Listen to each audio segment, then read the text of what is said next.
Have you ever wondered how we know what the stars are made of and who made that discovery? Well, that is what we're going to be talking about in today's video. Hello, this is Kilda Observatory here, and my name's Rosie, and I'm an astronomer who works at the observatory. And I wanted to dive into this topic because we're coming up to a really important anniversary in astronomy. This year marks 100 years since we found out what the stars are made of. Now, if you've ever come to one of our events, you'll probably know that stars, like our sun, are mostly made of hydrogen gas. But before 100 years ago, we thought they were made of rock and metal, similar elements to what the Earth is made of. So it was absolutely groundbreaking at the time. Not only this, but it was made by a young woman who was only 25 years old, and even more still, she was only a PhD student. The only sad thing is that not many people know who she was. Her name was Cecilia Payne, and she was a fantastic scientist, and this is why we've made today's video. So we're going to be diving into who Cecilia Payne was, how she made this incredible discovery, and also the impact her work had on the rest of astronomy. So, who was Cecilia Payne?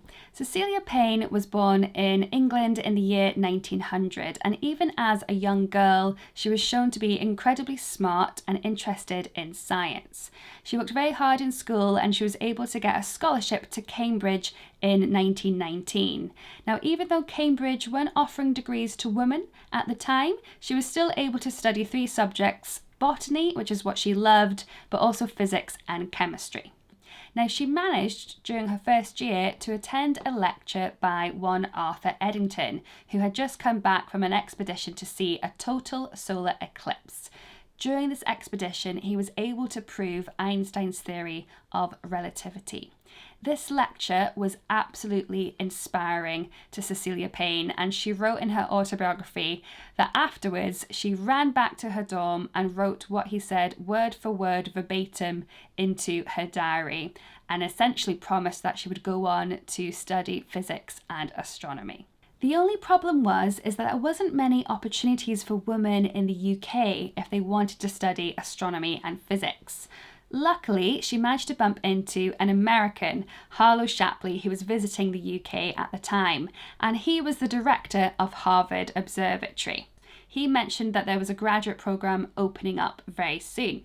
So she applied, and with a very good reference letter from Arthur Eddington himself, she got in, and in 1923 she sailed off to America to begin her studies under the wing of Harlow Shapley. And it was here where she made the discovery that stars are mostly made of hydrogen. But how exactly did she discover that? Well, for that we'll need to look at her PhD thesis in a bit more detail. And luckily, the Royal Astronomical Society in London actually has a copy. So a few months ago, I went down to London to go see the first edition of her PhD, and I brought a friend along with me. So join past me as I visit London and the Royal Astronomical Society. All right, I'm here with a good friend of the observatory, Finn, who used to work at the observatory a year or two ago, but he now moved down to London. What do you do now, Finn? I'm now an astronomer at Royal Museums Greenwich. What's your interest in Cecilia Payne? Why do you think she's important?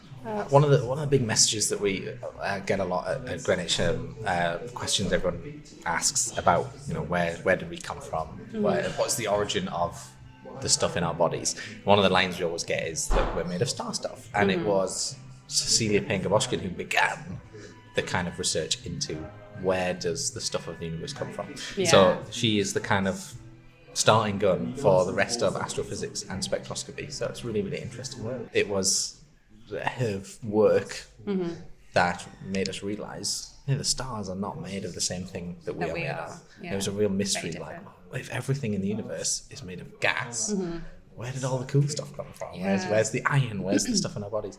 And now, less than 100 years later, we use telescopes to look at the most distant stars in the universe with James Webb. And I find that journey in less than 100 years really cool, really interesting. So we want to find out more about it. We're just opposite the Royal Astronomical Society, so we're going to go see some of her work now, some of her papers. Let's do it.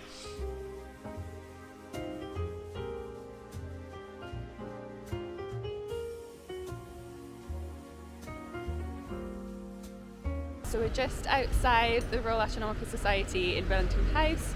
Inside there are a few of Cecilia Payne's works, including her PhD thesis and a few other of her papers from out her career.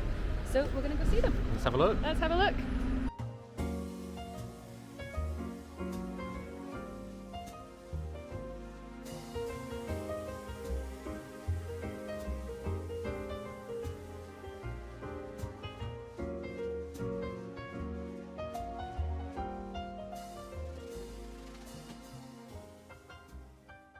So here we have Cecilia Payne's thesis from 99 years ago that she did while she was at Harvard. It says Harvard Observatories on the back. So it's sort of split up into three parts. We've got part one, the physical groundwork. So she does like a really big overview of the science at the time. And then part two is her theory of thermal ionization, and this is where she used her background in quantum physics. And then she's got the last part, which is the part she's really famous for, which is additional deductions. So it was just like an afterthought. It was like, by the way, crazy because it is literally the last five or six pages in this book, and it was the first time anyone had ever realised that the stars were mostly hydrogen helium. Alright, so let's go over some of the groundwork and history. At this point, we did know a fair bit about stars and the light coming from them. We knew that if you take the star's light and you spread it out, you get a rainbow, red all the way up to violet. And we call this the visible spectrum of light. Now, when you look at the spectrum a little bit more closely, you start to see dark lines. These dark bands are where elements in the outside of the star have absorbed some of the light coming from the centre. Now, we did know this because in the 1800s, scientists had observed that elements have their own little characteristic set of lines attached to them. They have their own fingerprint. And when we observe these lines in stars, we can figure out what elements it has in them. And it turns out that stars have the same stuff that we have on Earth. We are made of the same elements that the universe is, which is pretty cool. Scientists just didn't quite know in what ratio that was in, and we assumed stars had the same composition as the Earth. Mostly heavy elements like rock and metal, with a sprinkling of lighter elements like oxygen and hydrogen. Now, when Cecilia Payne arrived at Harvard in 1923, she was put to work and asked to analyse stellar spectra. And she wasn't the first woman to do so. Harvard had a long history of women contributing to research. They were known as the Harvard computers, and they would analyse the stores of data coming from the observatory. Women were preferred for this kind of work because it was thought they were more patient, more attuned to fine detail, and also you could pay them a bit less. One computer, Annie Jump Cannon, is most famous for organising the stars into groups. You see, not all stars had the same spectra, there were slight differences in the lines, and Annie Jump Cannon organised these stars into groups based on these lines. You might have heard of an O-type star, G-type star. This is Annie Jump Cannon's work. However, Cannon didn't investigate the physical mechanisms to why these stars had different spectra. Astronomers assumed it was to do with the different temperatures of the stars, but no one had really proved it yet until Cecilia Payne. She goes on to part two, which is the theory of thermal ionization. That's the one. Okay, so the theory of thermal ionization, this was the meat of Cecilia Payne's PhD. Cecilia Payne had a bit of an advantage over the Harvard computers because she had just finished studying physics from Cambridge University, and she just learned about the new science of quantum mechanics. You see, the origin of these spectral lines we get from stars had only just been discovered 10 years before by Niels Bohr, and it is all to do with the electrons inside an atom. Okay, so we're going to go over a little bit of the physics here, but don't worry, I'm going to walk you through it slowly. So an atom, in its simplest terms, is made up of two parts. It's made up of a positive centre, the nucleus, and a negative electron that is going round the outside. Those are the two parts of an atom. And I've got a little diagram on my piece of paper on the desk here, so I'm going to show you it with my little vlogging camera. So this in the centre is the positive nucleus, and then we've got our little electron. And you can see we've got these little lines as well. These dotted lines represent energy levels of the electron. Because what can happen when the atom gets a lot of energy, the electron can go up an energy level. This is energy level 1.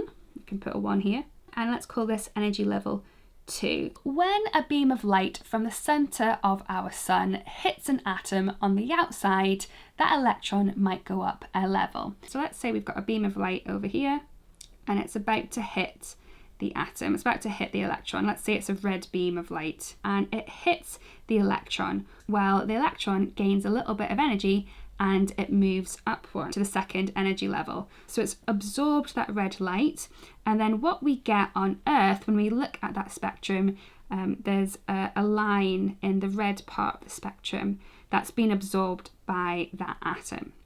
So that's why we get these dark lines on the spectrum from stars. And Cecilia Payne knew that the electrons would change depending on the temperature of the atom. I'll show you what I mean by this. So here I have another atom, but it's really hot, unlike the first one. So let's say this first one, this was in a colder environment, and we're now in a hotter environment. So the temperature has increased. And now the electron, it's already at the second energy level because it's already really hot. So let's say this beam of light comes in again. It really needs a strong beam of light to make it go up. And red just isn't energetic enough. Luckily, we've got another beam of light that comes, and this time this beam of light is blue. It's got a lot more energy in it, and it's able to transfer the energy to the electron. So now this electron moves up one, the third energy level, and it's now absorbed that blue bit of light. We see a dark line more at the blue part of the spectrum. This is the difference in the spectrum we get. When it's at a cold temperature, we get a more red line. When it's at a hotter temperature, we get a blue line appearing. So hopefully that makes sense. The temperature affects which lines appear on the spectrum. Sometimes when the star is so hot, the electrons get completely separated from the atom entirely, and it means the atom can't absorb any light and no lines appear on the spectrum. When this happens, it's called ionization, and essentially the electrons are completely separate from the atom. So this was Cecilia Payne's great insight, that temperature would affect which lines we get on the spectrum, and no one had ever done that before. In her research, she used a new equation that had only been derived 2 years prior by Meghnad Saha, who was a famous Indian physicist. This equation gave you the percentage of gas that had been ionized if you plugged in the temperature. So she analysed many different stars, and with Meghnad Saha's theories and Annie Jump Cannon's catalogue of stars, she produced her PhD thesis 2 years later. Whereas there wasn't actually a consideration of the temperature. It was just classified based on the strength of the line. Mm-hmm. And this work was linking the temperature of the star more strictly to the letters. Right. And we've got table, 22? With all the spectral classes and the temperatures using just spectroscopy. And I looked this up, and this is pretty much accurate till today. This is what we use. And that's already an amazing PhD. Yeah, I mean, the Harvard spectral classification system is this. Yeah. And that's what astronomers still use to this day. Mm-hmm. To classify every star in the universe that we can see. So, part 3, additional deductions from ionization theory. So, at the time, the background science is that we thought the sun was made of the same things that the Earth is. It's made of rock and metal. They had all these lines that told them that there were all these elements in the sun. Mm-hmm. It was just how much is in there that they didn't really know. They just thought it was a very hot version of Earth. So at the very end of the PhD, we have a small chapter called Additional Deductions. And it's here where Cecilia Payne discovers that hydrogen is the most abundant element in stars. And I'll walk you through how she did that. So remember, she was using Saha's equation. Saha's equation gives you the percentage of ionized atoms in a gas at a specific temperature. So for example, at 1,000 degrees, which is quite a low temperature for a star, there's not many atoms ionized, which means there's still lots of neutral atoms which are able to absorb light, and it means you'll get a line on the spectrum. However, at 20,000 degrees, which is fairly hot, most of the atoms, if not all, are ionized, and it means the atoms aren't able to absorb any light anymore, and you'll get no lines on the spectrum. And then she thought, okay, well, what happens when it's almost all ionized? For example, if the temperature is 15,000 and let's say 90% of this element is ionized, what would it look like? Well, you might still get a line, but it'd be a very faint line. There would be very few neutral atoms left that would be able to absorb light. She says this on page 135 of her PhD, where she says, at marginal appearance, there are not enough suitable atoms present completely to absorb all the incident light of the appropriate wavelength. So there's just enough neutral atoms there to absorb some of the light, and that's why we get a very faint band. Now, she was looking at all these spectral lines and she was trying to piece it all together. For example, she noticed in stars, which are 3,000 degrees, you get a very faint calcium line. And anything above that temperature, the calcium line disappears. And you can see this with various other elements. For example, at 3,500 degrees, you get a very faint titanium line, and anything above that temperature, the titanium line disappears. Now let's take that calcium and that titanium at those two different temperatures and calculate what the Saha equation would be for both of them. So for that first star, which is 3,000 degrees, we get a very faint calcium line, and let's calculate the Saha equation. We can calculate it to about 40%. For that second star, which was a little bit higher in temperature, 3,500 degrees, again you get a very faint titanium line, and let's calculate the Saha equation for that. The Saha equation is about 20%. So these two facts side by side might not seem like anything. At a lower temperature, calcium is 40% ionized. At a slightly higher temperature, titanium is 20% ionized. So what? Well, Cecilia Payne made an assumption that brought all these things all together.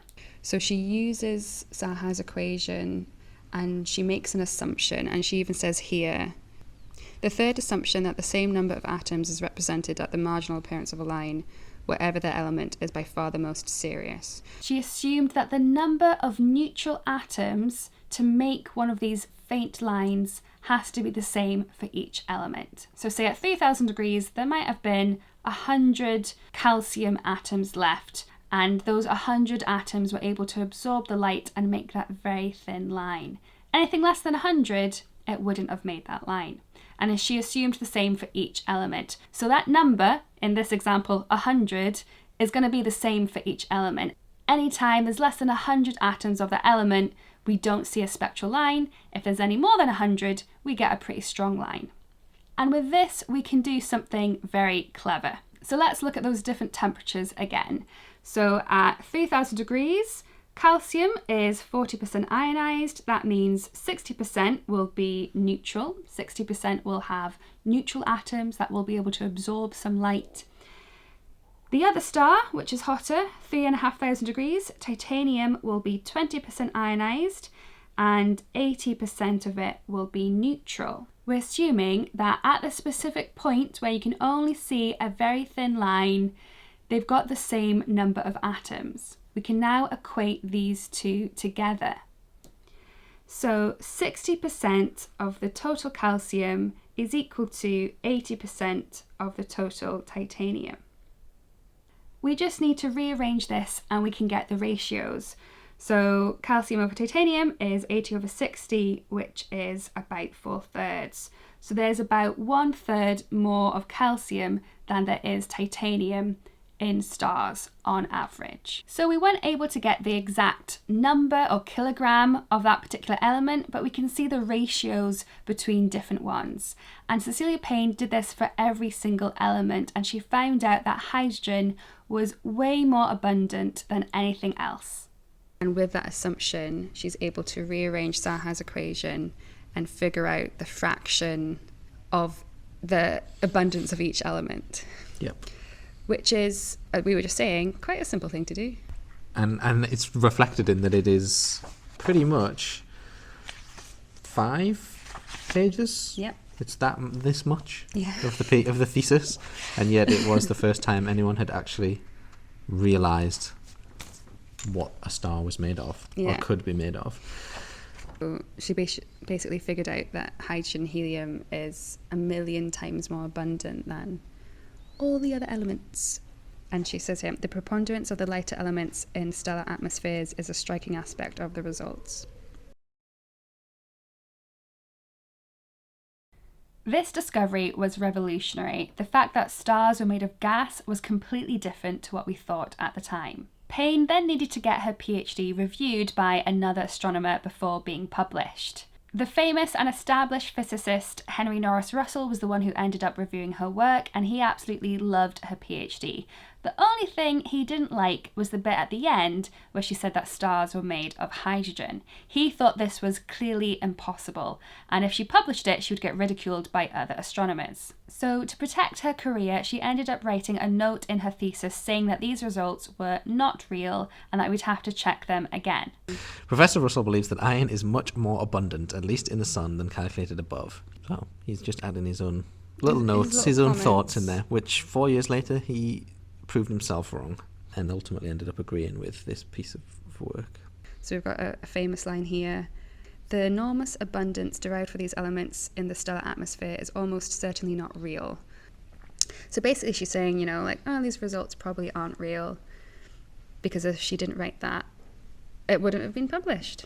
Of course, a few years later, Henry Norris Russell and everyone else found out that she was actually correct. Stars are made of gas.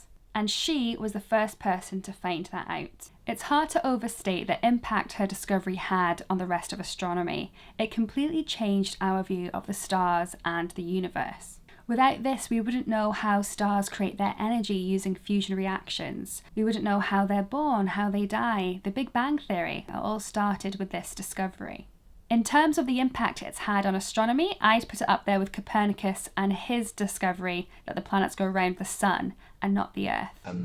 I think further to her being a woman at the time, which made it difficult for her work to be accepted, it was also proving a lot of men wrong. And that, I mean, that's a big claim as a PhD student, as anyone, to go against the current accepted knowledge about astronomy. I read somewhere that possibly no one apart from someone very high standing could have made that claim, and for people to believe them. It's a bit like we talked about Copernicus before, is that at his time, his theory was so controversial that during his life he wasn't hugely believed. It wasn't until afterwards he is now remembered, as Cecilia Payne should be too. Yeah. So maybe we just need to wait a few hundred years. And Well, Cecilia Payne's name hopefully will be... less than a few hundred. Today will be the day. Today will be the day.